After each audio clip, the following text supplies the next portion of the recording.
பூஞ்சோலை மாணவர்கள் அனைவருக்கும் வணக்கம். இன்னைக்கு ஓயாத அலைகள் 2 தேர்வு 13ல் வந்துட்டு 49வது கொஸ்டின் எல்லாருமே டவுட் கேட்டிருந்தீங்கப்பா. என்ன அப்படின்னா, நகரமயமாதலின் தமிழகத்தின் பங்கு யாது? இது வந்து ஆன்சர் 48.4% தான். சரி, நிறைய பேர் 9.61 தானே சார் வரும்னு கேட்டிருந்தீங்க.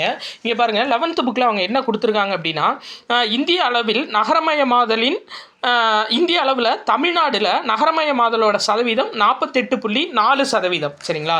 இதுவே நகரத்தில் உள்ள மக்கள் சதவீதம் அப்படின்னா 9.61%. இது ரெண்டுக்கும் நீங்கள் வித்தியாசம் தெரிஞ்சுக்கணும். நகரமயமாதல் அப்படின்றது வேற, நகரத்தில் இருக்க மக்கள் தொகை அப்படின்றது வேற. நகரமயமாதல் அப்படின்னா கிராமங்களில் விவசாயத்தை விட்டுட்டு உற்பத்தி துறையிலையோ இல்லை தொழில்துறையிலையோ வேலைக்காக வர்றது, நகரத்தை நோக்கி வேலைக்காக வர்றது வந்துட்டு நகரமயமாதல். அது வந்து 48.4%. இதுவே நகரத்தில் இருக்கக்கூடிய மக்கள், நகரத்தில் தங்கியிருப்பாங்கல்ல, அந்த மக்கள் தொகை தான் 9.61%. ஸோ இது ரெண்டையும் நீங்கள் வித்தியாசமாக பார்க்கணும். சரிங்களா? ஆக்சுவலாக நகரமயமாதல் அப்படின்றது வேற, நகரத்தில் இருக்கின்ற மக்கள் தொகை அப்படின்றது வேறப்பா. ஸோ நம்ம மேதகு நடப்பு நிகழ்வுகள் புக்கு ஆர்டர் போட்டிருந்தீங்கல்ல, 31ஆம் தேதி ஆர்டர் போட்டவங்க எல்லாத்துக்குமே நம்ம 4 ஏப்ரல் வந்து சென்ட் பண்ணியாச்சுப்பா.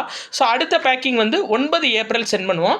இப்போது இன்னைக்கு ஆக்சுவலாக 4 ஏப்ரல்லேருந்து ஆர்டர் போடுறவங்களுக்கு 9 ஏப்ரல் வந்து நம்ம பேக்கிங் பண்ணுவோம் புக்கு. அதுக்கு அங்கிட்டு ஒரு 2 நாளில் உங்களுக்கு நம்ம நடப்பு நிகழ்வுகள் புக்கு, 6 மாத நடப்பு நிகழ்வுகள் புக்கு கைக்கு வந்துடும். நன்றி.